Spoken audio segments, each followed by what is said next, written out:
दोषी अधिकारियों ठेकेदारों पे खिलाफ कार्रवाई करने के बजाय 8 दिन के भीतर में ईडी कवासी लखमा उसके परिवार के लोगों के यहाँ छापे डाले कि आप यदि भ्रष्टाचार को उजागर करेंगे तो आपको या तो ईडी पकड़ लेगी या आपको मौत के नींद सुला दिया जाएगा। और उस सड़क की स्वीकृति में यह है कि 50 करोड़ की जो सड़क है उसकी लागत बढ़ के 142 करोड़ हो गया। सड़क बनी नहीं, 90% भुगतान हो गया कवासी लखमा के यहाँ। 1 रुपया भी कोई कागजात भी नहीं मिला, वैसे भी वो अनपढ़ है। बिना टेंडर के, बिना स्वीकृति के, आचार संहिता के समय वो पुल बन रहा था। इस मामले को कवासी लखमा ने प्रमुखता से उठाया। पहली बार मध्य भारत का सबसे एडवांस 3 टेस्ला MRI। सारी स्कैनिंग 6 से 10 मिनट में हो जाती है, जहां आम MRI मशीन 45 से 1 घंटे लेती है। GT diagnostic, near Nehru Nagar square, Priyadarshini परिसर, भिलाई।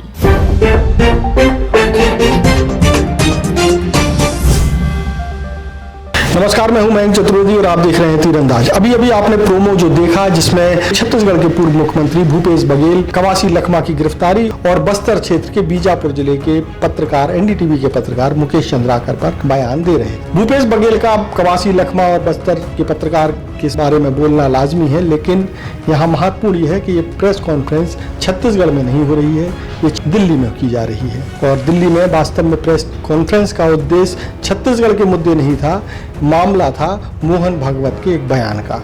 लेकिन वहाँ दिल्ली के पत्रकारों ने छत्तीसगढ़ के मामलों को वहाँ उठाया और भूपेश बघेल से तीखे सवाल किए। उन्होंने ये भी पूछा कि कवासी लखमा की गिरफ्तारी क्यों हुई और किस तरीके से कांग्रेस पर जो आरोप लग रहे हैं उन तमाम तरह के सवाल पूछे गए। इसको लेकर के भूपेश बघेल ने अपनी बातें रखी। लेकिन आपको बता दें कि प्रेस कॉन्फ्रेंस का उद्देश्य RSS प्रमुख द्वारा सोमवार को दिया गया वो बयान था, जिसमें उन्होंने कहा था कि भारत को असली आज़ादी 15 अगस्त 1947 को नहीं बल्कि उस दिन मिली जिस दिन अयोध्या में राम मंदिर की प्राण प्रतिष्ठा हुई या राम भगवान की मूर्ति की प्राण प्रतिष्ठा हुई। इस बयान को लेकर के सबसे पहले प्रतिक्रिया राहुल गांधी ने दी थी, वो भी बुधवार के दिन जब कांग्रेस के केंद्रीय कार्यालय का दिल्ली में उद्घाटन किया गया था। इसके बाद बाकी नेता भी इस मुद्दे पर बात रखने के लिए आए थे। अब इस बात रखने के दौरान ही पत्रकारों ने उनको घेर लिया और छत्तीसगढ़ के मुद्दों पर सवाल किए। अब भूपेश बघेल छत्तीसगढ़ के मामलों पर क्या बता रहे हैं और पत्रकार क्या पूछ रहे हैं, ले चलते हैं आपको सीधा उसी प्रेस कॉन्फ्रेंस में।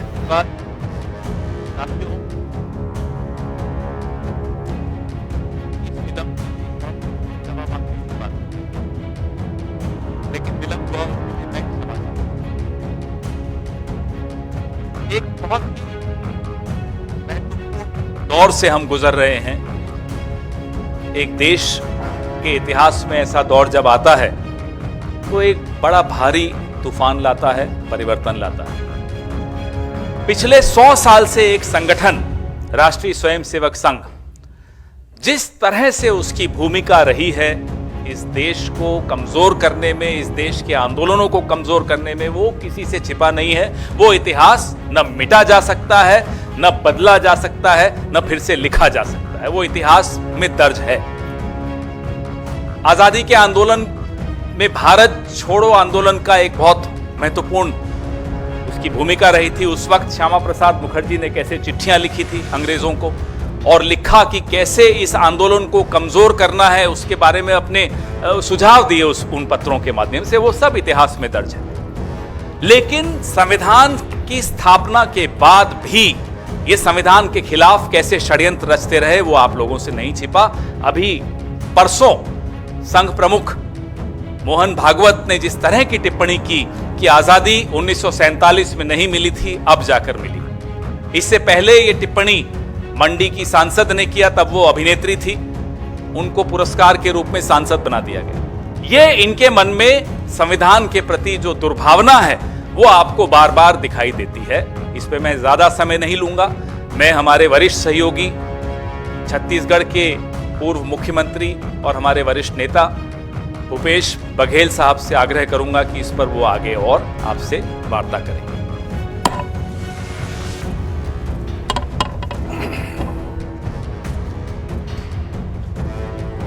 धन्यवाद पवन खेड़ा जी कि आपने आज मुझे पत्रकारों से चर्चा करने का अवसर प्रदान किया।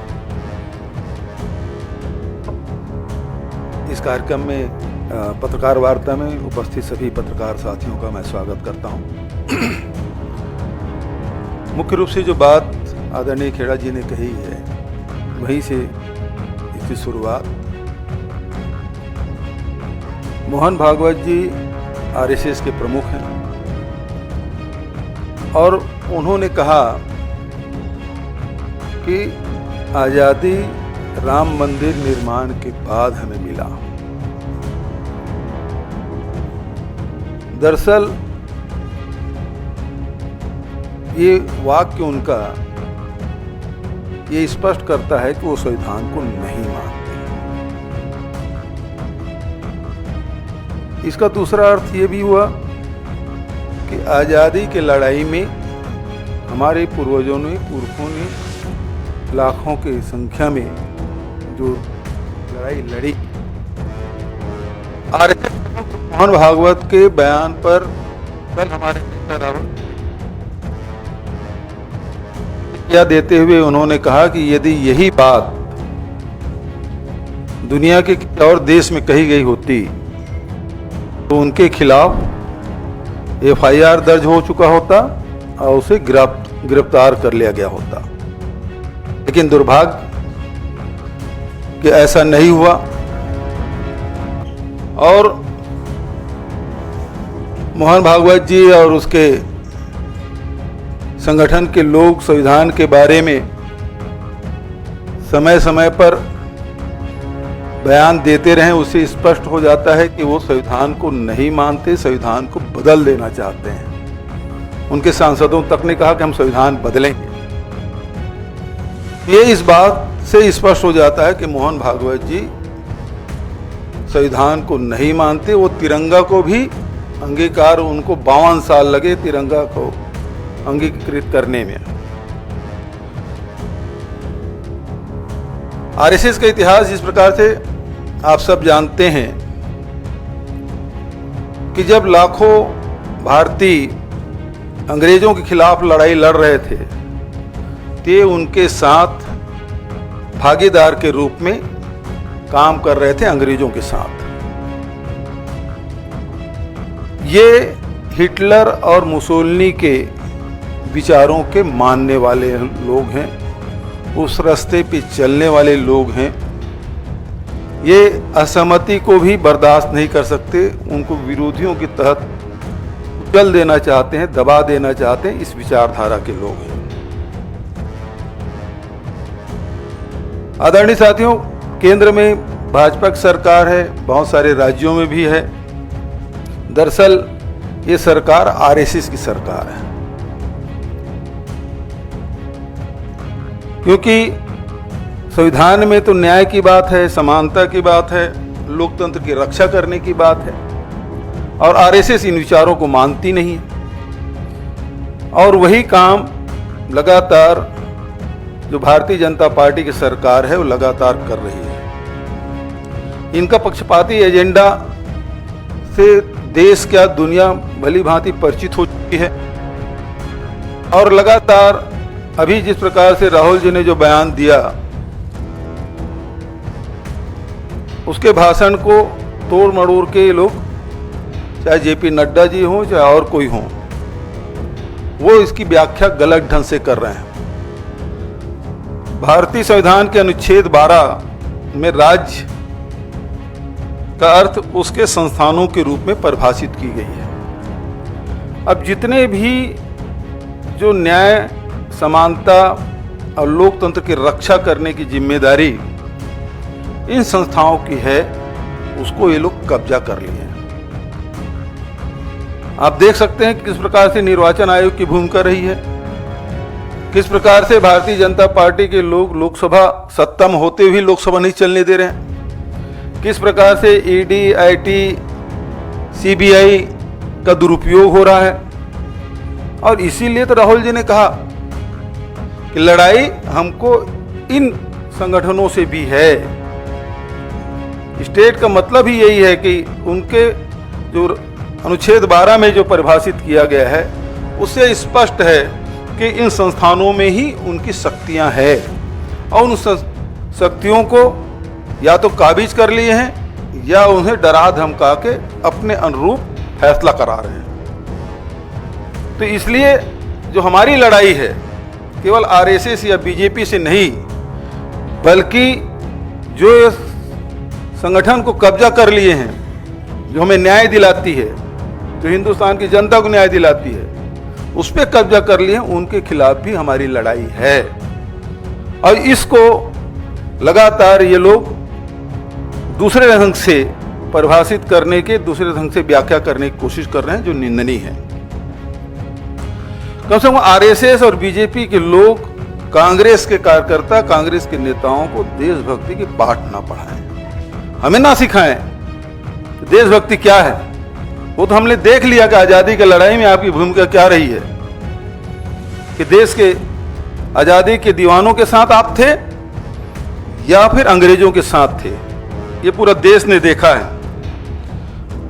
आज लगातार इन संगठनों के माध्यम से कब्जा करके सामाजिक संरचना और आर्थिक नींव को कमजोर करने का काम भारतीय जनता पार्टी आरएसएस सरकार कर रही है। तो आदरणीय साथियों, मैं यही स्पष्ट करना चाहूंगा कि राहुल जी का जो दृष्टिकोण है लोकतांत्रिक है, समावेशी है और न्यायपूर्ण।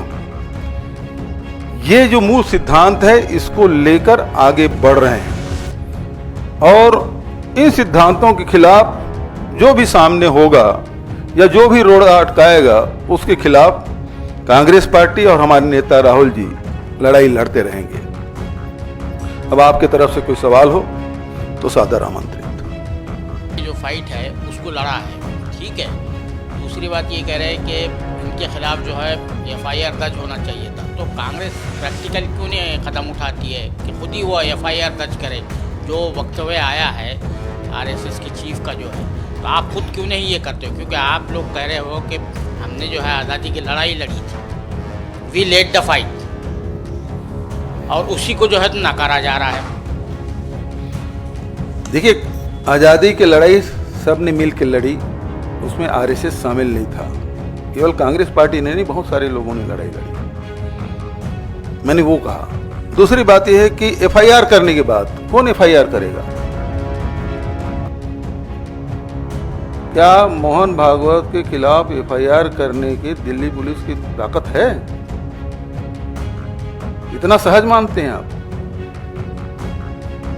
एफआईआर कराने जाने वाले को क्या थाने देवढ़ी तक चढ़ने का भी अवसर मिलेगा?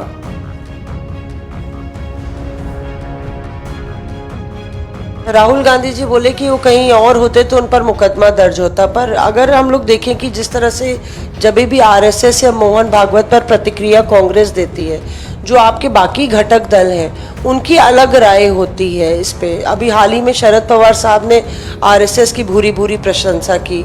आप लोग एक ही अलायंस में हैं और इस तरह से जो बाकी घटक दलों में मतभेद है, उसको लेके क्या कांग्रेस अपनी विचारधारा पर चलेगी, भले ही अलायंस का कोई ना कोई मतभेद हो इस पे? देखिए, स्पष्ट कर दूं मैं कि कांग्रेस अपने सिद्धांतों पे समझौता कभी नहीं करेगी। दूसरी बात यह है कि जब आप लड़ाई लड़ते हैं तो सब सहयोगियों के साथ लेते हैं और उसमें एक कॉमन मिनिमम प्रोग्राम बनता है। जहाँ तक शरद पवार जी की जो बात है, जो मैंने सुना, उसमें उन्होंने उसे संगठन क्षमता की बात की, उसकी पूरी प्रशंसा नहीं की। एक पक्ष के बारे में उन्होंने जो बात कह दी, तो इसका मतलब नहीं कि सब कुछ उन्होंने कह दिया। हालांकि मुझे उसके बयान की सफाई देने की आवश्यकता नहीं है, शरद पवार जी खुद सक्षम है। लेकिन जो मोहन भागवत जी ने कहा कि आज़ादी, असली आज़ादी तो राम मंदिर निर्माण के बाद मिला है, तो ये स्पष्ट है कि जो लाखों लाख भारतीयों ने, हमारे पुरखों ने, पूर्वजों ने जो आज़ादी की लड़ाई लड़ी, उसका ये अपमान है। पवन जी, सामने दो सवाल हैं। एक तो ये कि जो आपने कल बयान दिया था मोहन भागवत जी को लेकर के, आपने कहा था ये बीमार आदमी है, उस पर बीजेपी ने प्रतिक्रिया दी है। उन्होंने कहा है कि कांग्रेस का ही कोई नेता मोहन भागवत जी की इस तरह की भाषा का इस्तेमाल कर सकता है, क्योंकि कांग्रेस में नरसिम्हा राव, सीताराम केसरी, प्रणब मुखर्जी जैसे बुजुर्गों का अपमान किया जाता है। बुजुर्ग है मोहन भागवत, और सोनिया गांधी राहुल गांधी से यही शिक्षा मिली है पवन खेड़ा को। लाल कृष्ण आडवाणी जी आईसीयू में थे और पूरी भाजपा देखने सारंगी जी को जा रही थी, ये सम्मान दिया इन्होंने आडवाणी जी को। ये बताएंगे हमें बुजुर्गों का सम्मान कैसे किया जाता है। मुरली मनोहर जोशी जी को सिर्फ जन्मदिन के दिन याद करते हैं, वे घर बैठा के रखा हुआ है सबको। वो आडवाणी जी तो अब सोचते हैं कि काश मेरे नाम में वी नहीं होता तो मैं अडानी होता, तो शायद ज्यादा सम्मान मिल जाता। वो एक वी ने उनका पूरा क्या बताया आपको। इसलिए इनको कहिए कि ना केवल मोहन भागवत जी खुद बीमार व्यक्ति हैं, बीमार मानसिकता से ग्रस्त हैं, पूरा का पूरा संघ बीमार संगठन है। ये मुखबिरों का गैंग है और इनका इलाज ये देश करना जानता है। इनका इलाज ये देश पहले भी कर चुका है, आगे भी करेगा।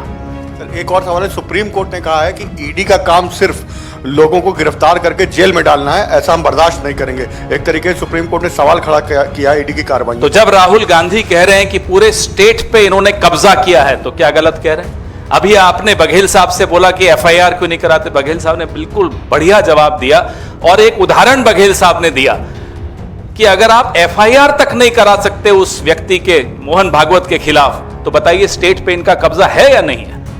ईडी स्टेट का एक अंग है और उस अंग पर ना केवल ईडी, सीबीआई, इनकम टैक्स, चुनाव आयोग, यूनिवर्सिटीज में अब वाइस चांसलर्स कैसे बनेंगे, आपने ड्राफ्ट रूल्स देखे होंगे। उन सब पर, तमाम संस्थाओं पर ऐसा कब्जा है कि भूपेश बघेल जो कि पूर्व मुख्यमंत्री है, इतना वरिष्ठ नेता है, वो खुद आपके सामने कह रहा है कि मैं भी एफआईआर नहीं करा सकता मोहन भागवत के खिलाफ। तो राहुल गांधी ने क्या गलत कहा कि स्टेट पे इन्होंने कब्जा कर दिया और इसी से हमारी लड़ाई है? क्या गलत है? आज माननीय सर्वोच्च न्यायालय ने जो ईडी के लिए कहा, हम उसका स्वागत करते हैं। हम जो इस मंच पर बैठे हैं, हमारे साथ बैठे हैं, ये भुक्तभोगी हैं, इनके कई सहयोगी भुक्तभोगी हैं। कैसे ईडी सिर्फ और सिर्फ विपक्ष का एड्रेस जानती है, वो प्रफुल्ल पटेल का एड्रेस भूल जाती है, वो तमाम हेमंता बिस्वा शर्मा का एड्रेस भूल जाती है, अजीत पवार का एड्रेस भूल जाती है। हम एड्रेस भेजने को तैयार हैं इन सबका, क्या ईडी जाएगी? मेरा सवाल इधर है, आपसे मेरा सवाल है, मोहन भागवत के बारे में आपने जो बात अभी कही है, मोहन भागवत संघ के प्रमुख हैं, वो जानते हैं कि बयान के मायने आखिर क्या हैं। उन्होंने अयोध्या टेम्पल की जो बात कही, उसके पीछे आप क्या उनकी मंशा रही होगी?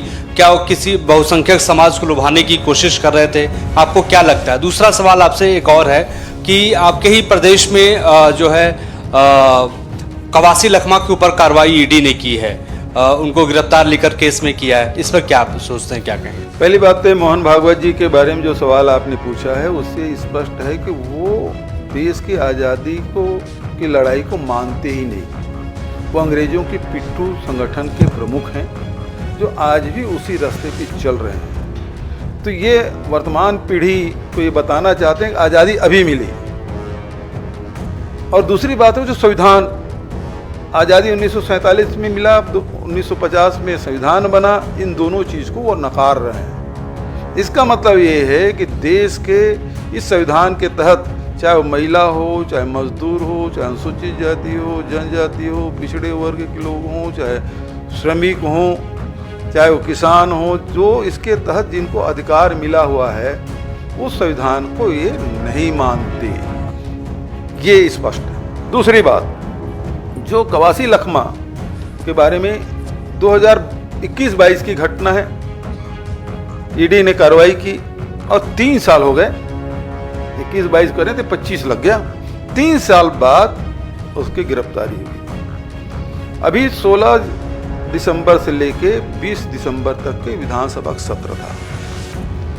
अपने विधानसभा क्षेत्र के प्रश्न उन्होंने कवासी लखमा ने पूछ लिया, तारांकित प्रश्न था और उसमें उन्होंने पूछा और उसके उत्तर में लिखित उत्तर है, मंत्री जी ने स्वीकार किया कि आचार संहिता के समय, पीडब्ल्यूडी विभाग से संबंधित था, आचार संहिता लगा हुआ था 14-15 मई के बाद, बजट में है ही नहीं, किसी विभाग से स्वीकृति नहीं, टेंडर नहीं और पुल निर्माण शुरू हो गया और टेंडर तब खुला जिस दिन प्रश्न था।